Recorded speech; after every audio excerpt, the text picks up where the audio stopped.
en réalité, ne pas applaudir des bonnes actions serait très diabolique de notre part. Mais aussi, c'est dans la gestion... actuellement, avec nos acteurs politiques, entre autres nos communicateurs, je veux dire ça comme ça.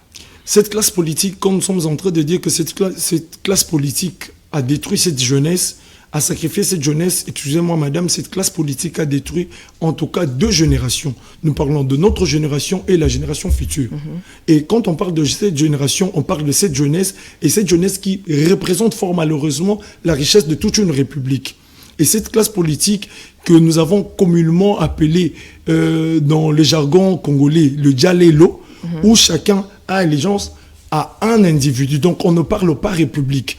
Et au jour d'aujourd'hui, nous estimons, à notre humble avis, nous estimons que nous devrions parler république. Parler ce que devrait être la république et non parler de ce qu'est la république. Parce que cette classe politique, fort malheureusement, existe depuis 1970.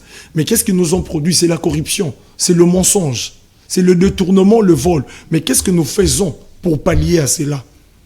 Le gouvernement va vous lancer 2 programmes, va vous lancer des promesses que aujourd'hui cette population, vous le sentez même dans le regard de... Et vous, à votre niveau, que faites-vous face à tout ça, mensonges, corruption et autres? Je vais vous apprendre par exemple, fort malheureusement, en 2023, nous avons lancé une campagne. Je parle à titre individuel. Nous avons lancé une campagne dénommée Maponami Nabiso. Nous avons appelé cette population pour conscientiser cette population. Pourquoi il faut voter d'abord? C'est quoi le vote? Fort malheureusement, le gouvernement ne met pas des mécanismes en place pour permettre à cette population de comprendre ce qu'ils font. Nous partons aujourd'hui, nous parlons le langage de 5 000 francs et polo pour les députés. Mais ces élus-là, qu'est-ce qu'ils rapportent aujourd'hui à la République? Vous allez constater que les élus ne reviennent que vers leur base lorsqu'il s'agit des campagnes et des élections. Mais qu'est-ce que l'on fait pendant ces temps? Il y a une agression appelée ou agression dite rwandaise. Oui, on ne doit pas se leurrer par rapport à la situation actuelle de la République démocratique du Congo, mais nous devons nous poser une grande question. Il y a agression, oui, mais la guerre n'existe pas en 2025. C'est une guerre qui existe depuis 1994, ou peut-être plus, si je ne m'abuse. Donc, ça fait 30 ans ou plus aujourd'hui que cette agression dite rwandaise existe. Qu'est-ce que le gouvernement a mis en place pour pallier à cette thématique? Qu'est-ce que l'opposition, devenue aujourd'hui majorité, qui fort malheureusement attend de crier, mais qu'est-ce qu'ils ont rapporté comme solution? Et qu'est-ce que cette opposition qui existe aujourd'hui propose? Alors, discuter. Et fort malheureusement, ils discutent avec des individus. Et ces individus-là sont en désaccord avec même les gens qui sont au sein de leur famille politique, excusez-moi. Donc, aller de consultation, ce n'est pas un problème.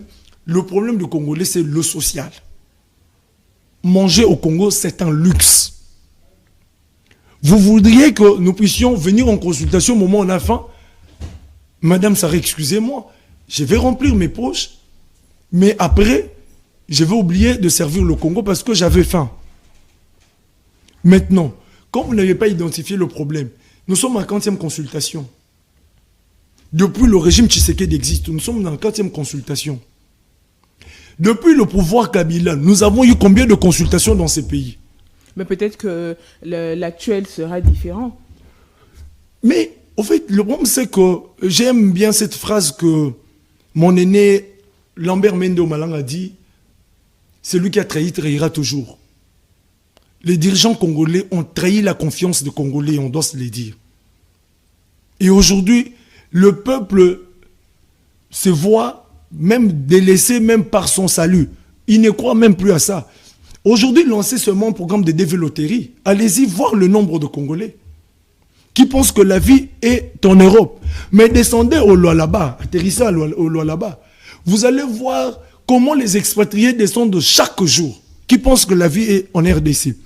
Mais non, dites-nous, cette population doit continuer à être en train d'espérer où on doit trouver des solutions. Alors, est-ce que